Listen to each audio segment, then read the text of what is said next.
Have you ever really thought about what it takes to get clean water? I mean, it's this huge, complex industrial process, right? But today, we're going to pull back the curtain on a surprisingly simple piece of math that is absolutely critical to the whole thing. Let's dive in. So this is the big question. When a town or a city needs to treat its wastewater, you can't just, guess how big the plant should be. You have to know exactly how much equipment you need to build. And it all starts with one key calculation. Okay, so here's the challenge. Picture it, a community generates wastewater every single day, and it's our job to design the filtration system for that treatment plant. The very first thing we have to do, figure out how big those filters need to be. Now, you'd think this would be incredibly complicated, like it involves some kind of high-level engineering wizardry.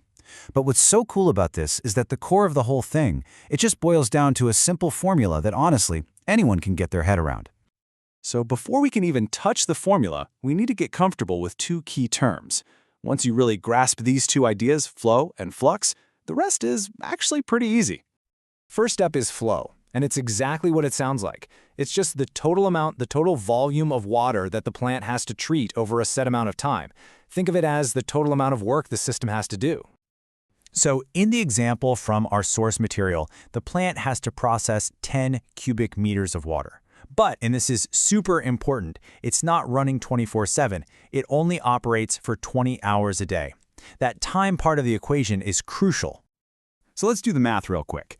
10 cubic meters is the same as 10,000 liters. We divide that by the 20 hours the plant is running, and that gives us our key number for flow, 500 liters per hour. Let's just hang on to that number for a second.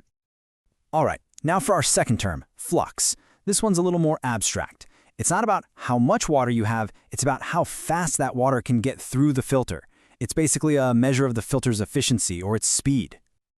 You know, the easiest way to think about this is with your morning coffee. The flow is the total amount of coffee you want to end up in your pot, say 4 cups. The flux is how quickly the hot water can actually drip through the paper filter to make those 4 cups. A really high flux means a super fast drip.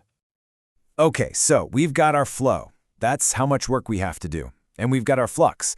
That's the speed at which we can do the work. Now, let's put them together to get the big answer, the total filter area we're going to need. The whole process is really just a simple 3-step journey. We already did step 1. We figured out the hourly flow. Now, we're going to calculate the membrane area and then add a really important finishing touch. And here it is. This is the formula. It's so elegant, right? The total surface area of the filter you need is just your total hourly flow divided by the efficiency, or the flux, of that filter. It just makes perfect sense when you see it laid out like that. So let's plug in our numbers. We've got our flow of 500 liters per hour, and the source material tells us that the flux for this kind of filter membrane is 15. So what does that give us? The math works out to 33.3 square meters. Now, this is the absolute bare minimum amount of filter we would need if everything in the world worked perfectly, 100% of the time. But, as we all know, the real world is never that perfect. And that brings us to a super critical step in any kind of real-world engineering project. You can't just design for the best-case scenario. You absolutely have to plan for reality, and you do that by adding a safety margin. So you might be asking, okay, why not just use 33.3 square meters? We did the math. Well, what could possibly go wrong that would make us need to build something bigger than what the math says we need?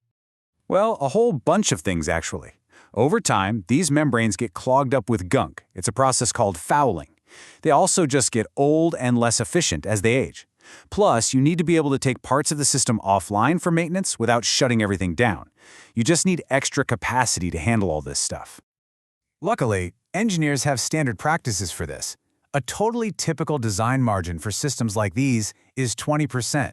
It's like a built-in buffer that makes sure the plant can run reliably for years and years.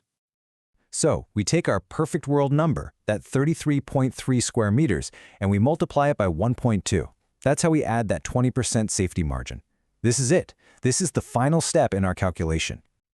And there it is, 40 square meters.